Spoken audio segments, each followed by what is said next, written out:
हम देखेंगे कुछ top important question for all state PSC nursing entrance exam, यानी कि आप किसी भी स्टेट से हो, ठीक है। यानी कि आपको कोई भी पेपर हो, चाहे एम्स का हो या पीपी मेट का हो या फिर आरयूएचएस का हो, तो आप ये इन क्वेश्चंस की जो है प्रैक्टिस कर सकते हैं, ठीक है। आप किसी भी स्टेट से हो, ये जो क्वेश्चन है वो कॉमन क्वेश्चन है और हर जगह ये क्वेश्चन जो है पूछे जाते हैं, इसलिए आप इन क्वेश्चन की प्रैक्टिस जो है वो अच्छे से कर लीजिए, ठीक है। तो आइए चलिए स्टार्ट करते हैं अपनी वीडियो को। तो सबसे पहला जो हमारा क्वेश्चन है वो ये है कि which enzyme is responsible for the unbinding of DNA during replication, यानी कि डीएनए की प्रतिकृति के दौरान किस एंजाइम द्वारा डीएनए खोला जाता है। DNA ligase, DNA polymerase, DNA helicase या फिर टोफो आइसोमरेज। तो किस एंजाइम के थ्रू जो है डीएनए की अनबाइंडिंग की जाती है, यानी कि डीएनए को खोला जाता है, ठीक है। तो आपका जो करेक्ट आंसर है वो है आपका डीएनए हेलिकेज, ठीक है। डीएनए हेलिकेज जो एंजाइम होता है वो डीएनए को खोलने में हेल्प करता है, यानी कि अनबाइंडिंग में हेल्प करता है, ठीक है, ड्यूरिंग रेप्लिकेशन, ठीक। हमारा जो नेक्स्ट क्वेश्चन है वो ये है कि which immunoglobulin can cross the placenta, यानी कि कौन सी इम्यूनोग्लोबुलिन गर्भनाल को पार कर सकती है। तो कौन सी जो इम्यूनोग्लोबुलिन इन ऑप्शन में से है जो आपके प्लेसेंटा को क्रॉस कर सकती है। आईजीए, आईजीई, आईजीजी या फिर आईजीएम। तो प्लेसेंटा को जो क्रॉस करने वाली एंटीबॉडी होती है, सॉरी इम्यूनोग्लोबुलिन होती है, वो होती है आईजीजी, ठीक है। आईजी और कैपिटल जी, ठीक। आइए चलते अपने नेक्स्ट क्वेश्चन पे। हमारा नेक्स्ट क्वेश्चन है कि what is the chromosome number in Turner syndrome, ठीक है। क्रोमोसोम नंबर बताना है आपको टर्नर सिंड्रोम, जो कि एक क्या होता है, जेनेटिक डिसऑर्डर होता है, ठीक। टर्नर सिंड्रोम में गुणसूत्रों की संख्या क्या होती है, 45 plus x, 46 plus x y, 45 plus x zero या फिर 47 प्लस एक्स एक्स एक्स। तो कितने जो होती है गुणसूत्रों की संख्या होती है आपके टर्नर सिंड्रोम में। तो टर्नर सिंड्रोम में जो गुणसूत्रों की जो संख्या होती है उसमें जो है आपका ऑप्शन नंबर सी जो है वो करेक्ट है, ठीक है।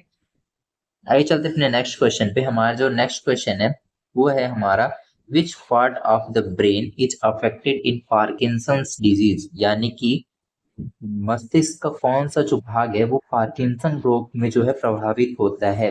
सेरिबेलम, मेडुला, सबस्टेनिया निग्रा या फिर पॉन्स, ठीक है। तो कौन सा जो भाग होता है वो पार्किंसन डिजीज में अफेक्ट होता है। तो आपका जो करेक्ट आंसर है वो है आपका सबस्टेंसिया निग्रा, ठीक है। सबस्टेंसिया निग्रा जो पार्ट होता है ब्रेन का वो आपके पार्किंसन जो डिजीज होती है उसमें अफेक्ट होता है, ठीक है। आइए चलते देखते हैं फिर नेक्स्ट क्वेश्चन। हमारा जो नेक्स्ट क्वेश्चन है वो ये है कि in the electron transport chain which complex is inhibited by cyanide, यानी कि इलेक्ट्रॉन ट्रांसपोर्ट चेन में साइनाइड किस कॉम्प्लेक्स को अवरोध करता है, अवरोधित करता है, आपको ये बताना है। Complex first, complex second, complex third या फिर कॉम्प्लेक्स फोर्थ।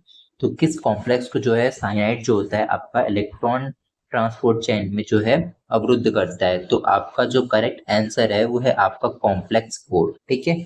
यानी कि आपका जो ऑप्शन नंबर डी है वो करेक्ट आंसर है आपके क्वेश्चन का, ठीक।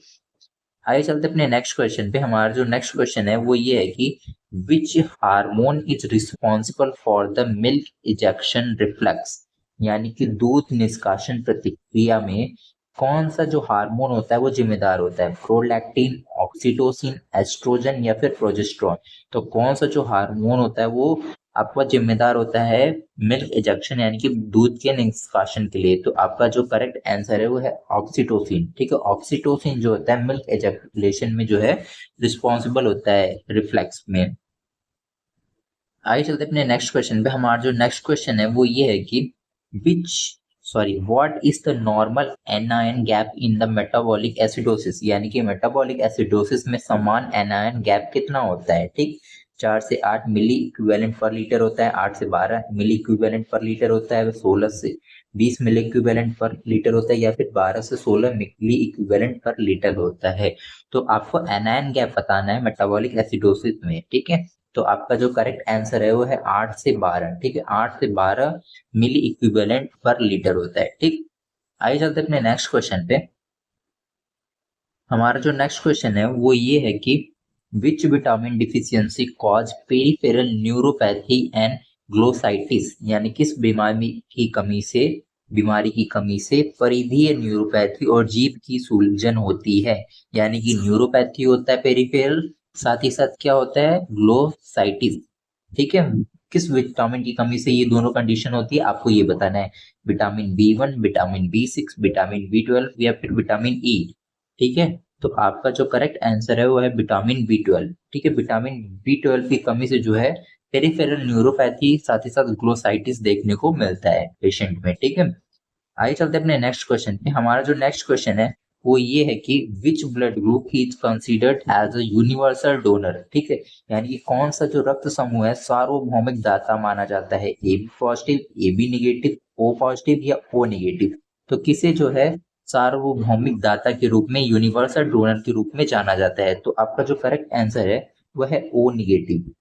ठीक है, ओ निगेटिव ब्लड ग्रुप वालों को यूनिवर्सल डोनर यानी कि सार्वभौमिक दाता के रूप में जाना जाता है। ठीक, आइए चलते अपने नेक्स्ट क्वेश्चन पे। हमारा जो नेक्स्ट क्वेश्चन है वो ये है कि which phase of the cell cycle is the longest. यानी कि कोशिका चक्र का सबसे लंबा चरण कौन सा होता है, G1 फेज या फिर G2 फेज या फिर S फेज या फिर M फेज। तो कौन सा जो फेज होता है वो सबसे लॉन्गेस्ट फेज होता है आपके सेल साइकिल में। ठीक है, तो आपका जो करेक्ट आंसर है वो है G1 फेज। ठीक है, G1 फेज जो होता है वो सबसे लंबा लंबा फेज होता है आपके सेल साइकिल में। ठीक है, इन सारे ऑप्शन में से अगर देखा जाए तो। ठीक है, तो आज के लिए इतना ही। अगर आपको हमारी वीडियो पसंद आई हो तो हमारी वीडियो को लाइक और हमारे चैनल को सब्सक्राइब कर ले। साथ ही साथ आपको इस वीडियो का जो PDF है वो टेलीग्राम पे मिल जाएगा, तो आप जाके वहां से इसे डाउनलोड भी कर सकते हो और प्रैक्टिस भी कर सकते हैं अपने क्वेश्चंस की। ठीक है, थैंक यू।